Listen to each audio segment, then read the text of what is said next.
अब आते हैं एग्रीकल्चरल सेक्टर पे, देखते हैं एग्रीकल्चर सेक्टर का क्या हालत था ब्रिटिश रूल के दौरान। India's economy under the British colonial rule remained fundamentally agrarian. About 85% of the country's population lived mostly in villages and derived livelihood directly or indirectly from agriculture. तो British rule के दौरान India का जो economy था वो mostly क्या था, agrarian. Agrarian मतलब एग्रीकल्चर पे डिपेंडेंट था। ऑलमोस्ट 85% पॉपुलेशन डायरेक्टली या फिर इनडायरेक्टली एग्रीकल्चर पे डिपेंड करती थी अपने लाइवलीहुड के लिए। However, despite being the occupation of such a large population, the agricultural sector continued to experience stagnation and not infrequently unusual deterioration. मतलब इतने बड़े पैमाने पे जो लोग थे वो एग्रीकल्चर पे डिपेंड होने के बावजूद भी एग्रीकल्चर क्या एक्सपीरियंस कर रहा था, स्टैग्नेशन, एक थम सा गया था, ग्रोथ इंक्रीज ही नहीं हो रहा था। और यहाँ पे जो लिखा हुआ है नॉट इनफ्रीक्वेंटली, यहाँ पर दो ठो नेगेटिव है, नॉट और इन, तो इसको आप समझ सकते हैं पॉजिटिव कर देगा ये, फ्रीक्वेंटली अनयूजुअल डिटोरिएशन, और दिन पर दिन इसका हालत बिगड़ते जा रहा था एग्रीकल्चर का। Agricultural productivity became low, though in absolute terms the sector experienced some growth due to the expansion of the aggregate area under cultivation. तो एग्रीकल्चरल जो प्रोडक्टिविटी था, मतलब 1 हेक्टेयर से आपको कितना यील्ड मिल रहा है, वो जो था वो काफी लो था। और चूंकि दिन पर दिन जो जमीन थे वो एग्रीकल्चर के अंडर में आते जा रहे थे, उससे कारण थोड़ा एग्रीकल्चरल ग्रोथ हो रहा था, लेकिन प्रोडक्टिविटी कम ही था। This stagnation in the agricultural sector was caused mainly because of the various system of land settlement. तो इस स्टैग्नेशन का कारण क्या है?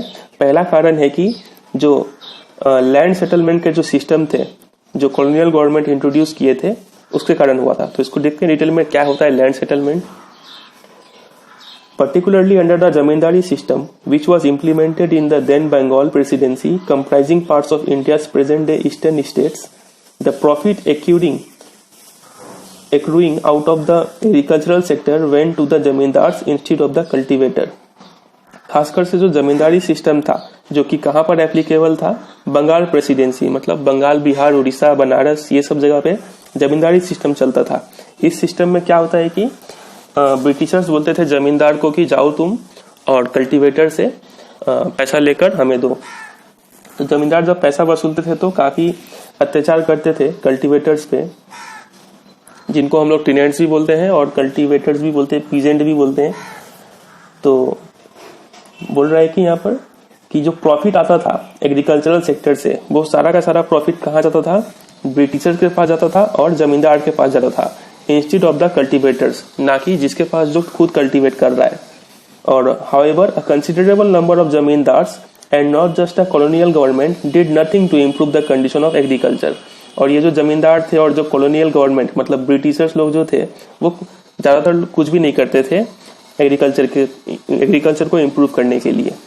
The main interest of the zamindars was only to collect rent regardless of the economic condition of the cultivator. उनका एक ही interest था कि रेंट कलेक्ट करना है, भले ही कल्टीवेटर का हालत कैसा भी हो। This caused immense misery and social tension among the latter. इसके कारण किसानों में, कल्टीवेटर्स में काफी दुख आ गया और टेंशन आ गया। To a very great extent the terms of the revenue settlement.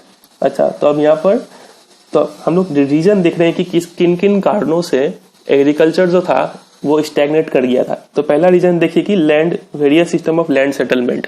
इसमें हम लोग देखें कि पहला रीजन क्या है, स्टैग्नेट करने का जमींदारी सिस्टम।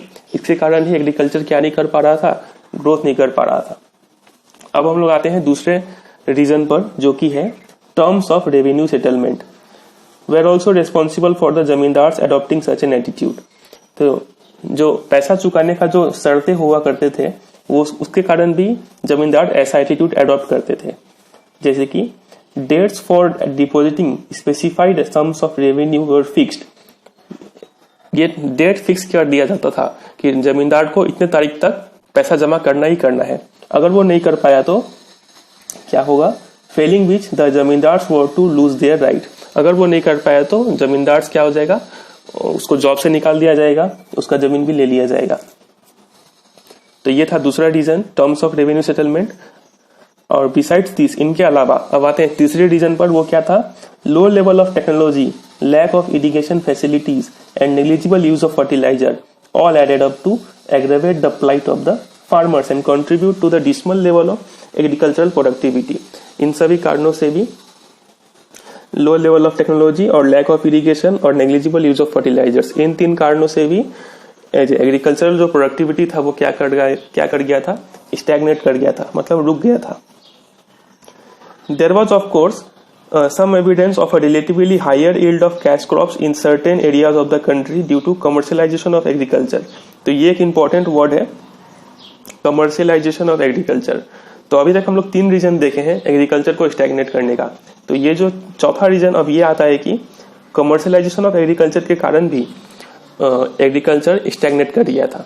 अब कमर्शियलाइजेशन ऑफ एग्रीकल्चर का मतलब क्या होता है, इसका मतलब होता है कि किसान फूड क्रॉप्स बोले तो चावल, गेहूं, दाल, इन सब के अलावा क्या उगाने लगे, कैश क्रॉप्स उगाने लगे. कैश क्रॉप्स का मतलब होता है जैसे कि वो क्रॉप्स जो बाजार में बिके, जैसे कि कॉटन, जूट, इंडिगो, ये सबको कैश क्रॉप्स बोलते हैं, जो कि खाने के लिए नहीं उगाया जाता है बल्कि बाजार में बेचने के लिए उगाया जाता है. तो किसान जो इसमें शिफ्ट कर रहा है, फूड क्रॉप से कैश क्रॉप में शिफ्ट कर रहा है, इस शिफ्टिंग को ही बोलते हैं कमर्शियलाइजेशन ऑफ एग्रीकल्चर. मतलब एग्रीकल्चर का जो प्रोडक्ट होगा वो बेचने के लिए बनाया जाएगा, ना कि खाने के लिए. तो इससे कैसे एग्रीकल्चर स्टैग्नेट कर गया. आप सोच रहे होंगे कि ये कैसे एग्रीकल्चर प्रोडक्टिविटी कम कर रहा है. तो इससे ये हुआ कि इंडिया का जो सेल्फ सफिशिएंट नेचर था पहले फूड ग्रेन में, इंडिया को फूड ग्रेन का कभी कमी नहीं आता था, लेकिन कमर्शियलाइजेशन होने का कारण क्या हो गया, इंडिया को फूड ग्रेन का भी कमी होने लग गया. तो इससे भी बुरा प्रभाव पड़ा एग्रीकल्चर पर. फिर आगे देखते हैं क्या लिखा हुआ है. But this could hardly help farmers in improving their economic condition, as instead of producing food crops, now they were producing cash crops, which were ultimately used by British industries back home. तो ये commercialisation of agriculture से भी cultivator को कुछ फायदा नहीं हुआ, क्योंकि फूड क्रॉप्स के बजाय वो लोग क्या ग्रो कर रहे थे, कैश क्रॉप्स, और वो कैश क्रॉप जो कि ब्रिटिश इंडस्ट्री के लिए यूज होता था. तो मतलब जैसा कि हम लोग पहले देखे थे, उनका एक ही उद्देश्य है, इंडिया को क्या बना देना है, रॉ मटेरियल सप्लायर. तो ये उसी उद्देश्य की तरफ काम हो रहा था. यहाँ पर इंडिया का डेवलपमेंट नहीं हो रहा था कुछ. Despite some progress made in irrigation, India's agriculture was starved of investment in terracing, flood control, drainage and desalinisation of soil. तो इरिगेशन के अलावा और क्या क्या चीज का कमी था, इन्वेस्टमेंट का कमी था. कोई पैसा लगाना नहीं चाहता था टेरेसिंग में. फ्लड कंट्रोल में कोई उपाय नहीं था, कंट्रोल करने का कोई तरीका नहीं था. ड्रेनेज मतलब कोई तरीका नहीं था कि पानी उनी ज्यादा हो गया तो कम कैसे करेंगे. डीसैलिनाइजेशन ऑफ सॉइल में अगर नमक का मात्रा ज्यादा बढ़ गया तो उसको कम कैसे करेंगे, ये सब कुछ भी ठीक ठाक से नहीं चल रहा था. While a small section of farmers changed their cropping pattern from food crops to commercial crops, cash crops को ही कमर्शियल क्रॉप्स बोलते हैं. तो कुछ ही स्मॉल सेक्शन फार्मर के थे जो कि शिफ्ट कर गए फूड क्रॉप से कमर्शियल क्रॉप की तरफ. A large section of tenants, लेकिन एक बड़े लोग जो थे, बड़े मात्रा में जो लोग थे वो tenants, small farmers and share croppers, ये तीनों ही छोटे छोटे किसान. टेनेंट्स मतलब वो लोग जो इनका खुद का जमीन नहीं होता है लेकिन ये दूसरे के जमीन पर किराए पर खेती करते हैं. और शेयर क्रॉपर्स मतलब ये लोग खेत में काम करेंगे और बदले में क्रॉप्स ले लेंगे. Neither had resources and technology nor had incentive to invest in agriculture. ना ही इनके पास रिसोर्सेस था और टेक्नोलॉजी था, और ना ही इनके पास कोई इच्छा शक्ति था कि इन्वेस्ट करें एग्रीकल्चर में. तो ये हम लोग देखेंगे एग्रीकल्चर का हालत भी काफी बुरा था. तो इस वीडियो को यहीं पे एंड करते हैं. एंड नहीं करते हैं, अभी क्वेश्चन आंसर देखेंगे हम लोग. अगला जो टॉपिक है इंडस्ट्रियल सेक्टर, इसको हम लोग नेक्स्ट पार्ट में